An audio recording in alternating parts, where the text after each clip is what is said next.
तो मूवी की शुरुआत में हम देखते हैं कि दूर स्पेस से एक स्पेसशिप वापस अर्थ पर आ रही होती है, पर बदकिस्मती से उसमें एक एक्सीडेंट हो जाता है और वो ईस्ट मलेशिया में क्रैश हो जाता है। जिसके बाद जल्दी से वहाँ पे पुलिस, डॉक्टर्स और कुछ स्पेशलिस्ट आ जाते हैं ताकि वो लोग क्रू मेंबर्स को बचा सके और शिप में से 4 सैंपल्स को सिक्योर कर सके। पर उसमें से एक सैंपल कंटेनर से बाहर निकल गया होता है। अब स्पेसशिप के क्रू मेंबर में से सिर्फ एक ही मेंबर जिंदा बचता है, जिसको जल्दी से हॉस्पिटल भेजा जाता है। लेकिन हॉस्पिटल जाते समय वो क्रू मेंबर अचानक से उठ जाता है और अपने हाथ से ब्लैक टेंटिकल्स निकाल के ड्राइवर और डॉक्टर पर हमला कर देता है, जिसके कारण एम्बुलेंस का एक्सीडेंट हो जाता है। पर उस एक्सीडेंट में वो डॉक्टर बच जाती है, लेकिन वो पूरी तरीके से किसी चीज के कंट्रोल में होती है। अब दूर सैन फ्रांसिस्को कैलिफोर्निया में एडी ब्रोक नाम की एक आदमी को दिखाया जाता है,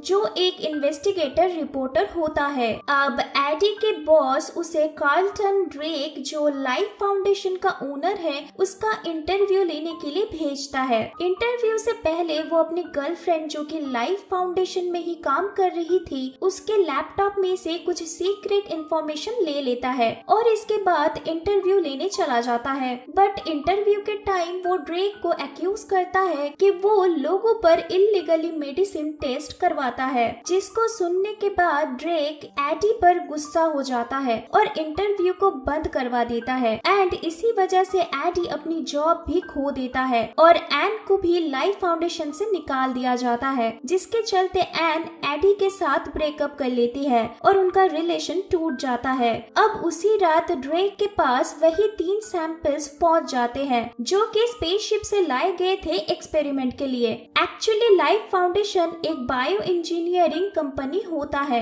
जहां ड्रेक स्पेस में एक नया हैबिटेबल वर्ल्ड ढूंढने की कोशिश कर रहा था, ताकि इंसान फ्यूचर में स्पेस में जाके रह सके। अब इधर उस डॉक्टर को दिखाया जाता है, जो किसी चीज के कंट्रोल में थी। वो मार्केट में कुछ लोगों पर हमला कर देती है और फिर एक बूढ़ी औरत को अपने कंट्रोल में कर लेती है। अब 6 महीने बाद सैंपल, जिन्हें पैरासाइट या फिर सिम्बियोट बोला जाता है, उनको एनिमल के साथ टेस्ट करते हुए देखते हैं, जहां ड्रेक डोरा को, जो लाइफ फाउंडेशन की ही एक साइंटिस्ट होती है, उसे फोर्सफुली ह्यूमन ट्रायल करने के लिए बोलता है। अब इसके बाद हम एडी को देखते हैं, जो जनरल स्टोर के बाहर मारिया नाम की एक गरीब औरत को पैसे दे रहा होता है। इसके बाद सामान लेने के टाइम एक आदमी उसी शॉप में आता है और ओनर को गन दिखा के सारे पैसे लूट के चला जाता है, पर एडी उधर होते हुए भी कुछ नहीं करता है।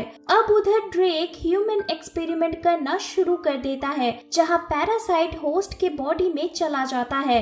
एक्चुअली इस सिम्बियोट को सरवाइव करने के लिए एक ऑक्सीजन ब्रीदिंग होस्ट की जरूरत होता है, लेकिन होस्ट इनकम्पैटिबल होने के कारण एक्सपेरिमेंट फेल हो जाता है और उस इंसान की मौत हो जाती है, क्योंकि वो सिम्बियोट किसी भी रैंडम पर्सन के साथ बॉन्ड नहीं कर पाता है। अब क्योंकि इस एक्सपेरिमेंट से इनोसेंट लोगों की जाने जा रही थी, तो डॉक्टर डोरा एडी से हेल्प मांगने चली जाती है, ताकि वो ड्रेक को एक्सपोज कर सके। बट एडी डोरा को मना कर देता है कोई भी मदद करने के लिए। अब इसके बाद चलते चलते एडी एन के घर के बाहर आ जाता है, क्योंकि वो उसे बहुत मिस करता था, पर एन उससे ज्यादा बात नहीं करती है और अपने करंट बॉयफ्रेंड के साथ अंदर चली जाती है।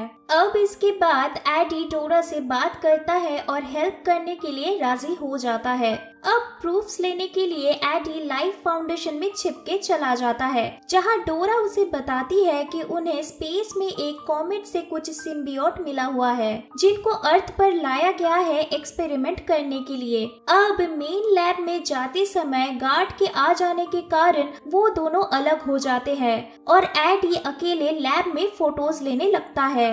लेकिन तभी वो एक रूम में मारिया को बंद हालत में देखता है और उसे बाहर निकालने के लिए रूम का ग्लास तोड़ डालता है, पर पैरासाइट की वजह से वो एडी का गला दबा लेती है, जहाँ देखते ही देखते मारिया के अंदर से सिम्बियोट एडी के अंदर चला जाता है और मारिया मर जाती है। अब अलार्म बजने के कारण गार्ड्स उसका पीछा करने लगते हैं, पर वो जैसे तैसे वहाँ से बच के भाग जाता है। अब घर आने के बाद उसको बहुत तेज भूख लग जाती है और वो खाना खाने लगता है।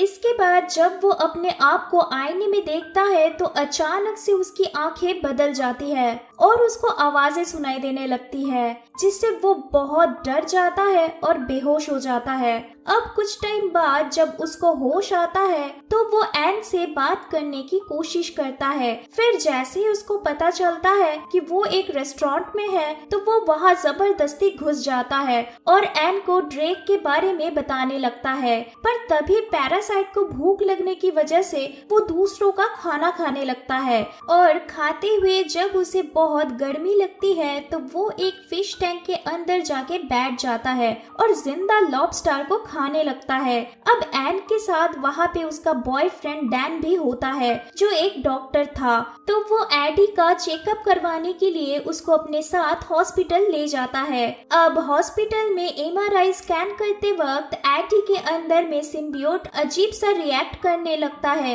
एडी के पेन को देखते हुए डैन एमआरआई स्कैन को रोक देता है और टेस्ट रिजल्ट्स आने तक उसे घर जाने के लिए कहता है।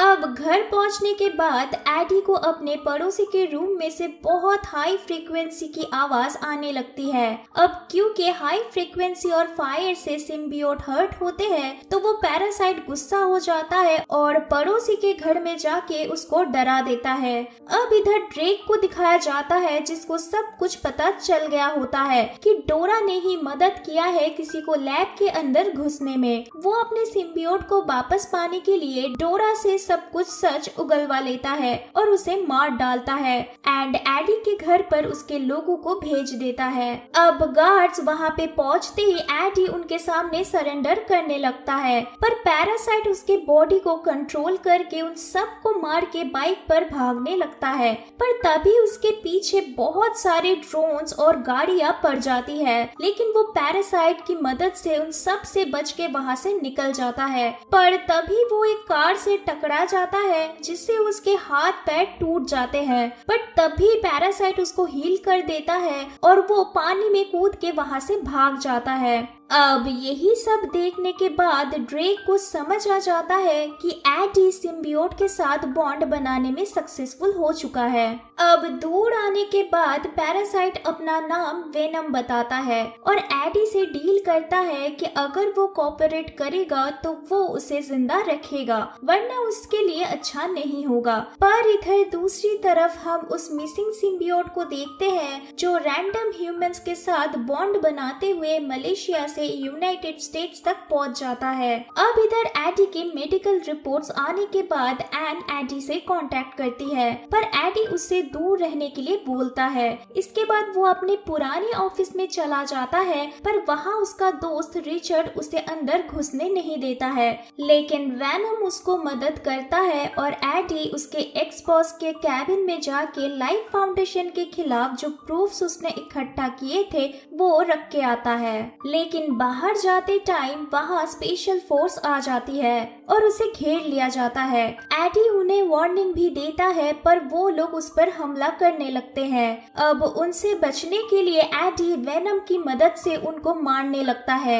और सबको मारने के बाद जब वो एक सोल्जर को खाने वाला होता है तभी वहाँ एन आ जाती है और सब कुछ देख लेती है, जहाँ एडी उसे समझाने की कोशिश करता है कि वो एक पैरासाइट से इन्फेक्टेड है। अब इसके बाद एन एडी को क्योर करने के लिए उसको डैन के हॉस्पिटल में लेके जाती है, लेकिन वहाँ उन्हें एडी की रिपोर्ट से पता चलता है कि पैरासाइट की वजह से एडी के सारे ऑर्गन्स खराब हो जा रहे हैं और जिसके वजह से वो मर भी सकता है। बट तभी एडी को वेनम का आवाज आता है जो कहता है कि वो उसका ऑर्गन डैमेज प्रिवेंट कर सकता है, पर तभी एन एमआरआई मशीन को ऑन कर देती है, जिसके लाउड आवाज से वेनम वैनम एडी से सेपरेट हो जाता है, पर वैनम वहाँ से एक वेंट के थ्रू निकलकर एक डॉग के अंदर चला जाता है और एडी को ढूंढने लगता है।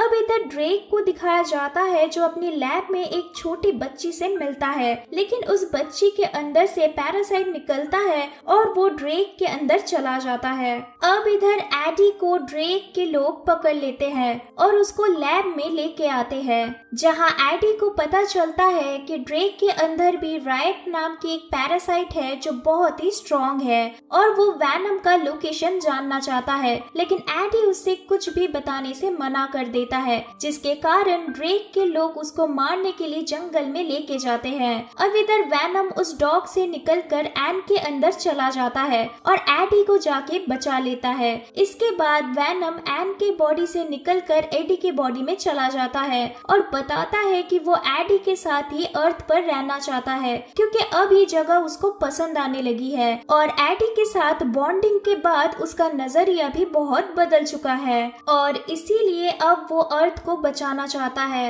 जिसके बाद वो लोग ड्रेक और रायट के प्लान को रोकने के लिए चले जाते हैं, जिससे ड्रेक और रायट दूसरे सिम्बियोट को अर्थ पर ना ले आ पाए। अब इधर ड्रेक स्पेसशिप लॉन्च करने के लिए काउंटडाउन शुरू कर देता है और खुद स्पेसशिप को चलाने के लिए फैसला करता है। तभी उसे रोकने के लिए एक आदमी उसके अगेंस्ट जाता है, पर रायट वहाँ लोगों को मार डालता है। अब जब इसके बाद रायट स्पेसशिप में जा रहा होता है, तब वैनम वहाँ आ जाता है और उससे रोकने की कोशिश करता है, लेकिन दोनों के स्ट्रेंथ में डिफरेंस होने की वजह से रायट उसे अपने अंदर एब्जॉर्ब कर लेता है। लेकिन तभी एन वहाँ आ जाती है और कंट्रोल रूम में जाके हाई फ्रीक्वेंसी वाली साउंड को ऑन कर देती है, जिससे रायट और वेनम अपने होस्ट से अलग होके नीचे गिर जाते हैं। अब प्लान फेल करने के लिए एडी ड्रेक से फाइट करने लगता है, लेकिन रायट को ड्रेक के पास जाने का मौका मिल जाता है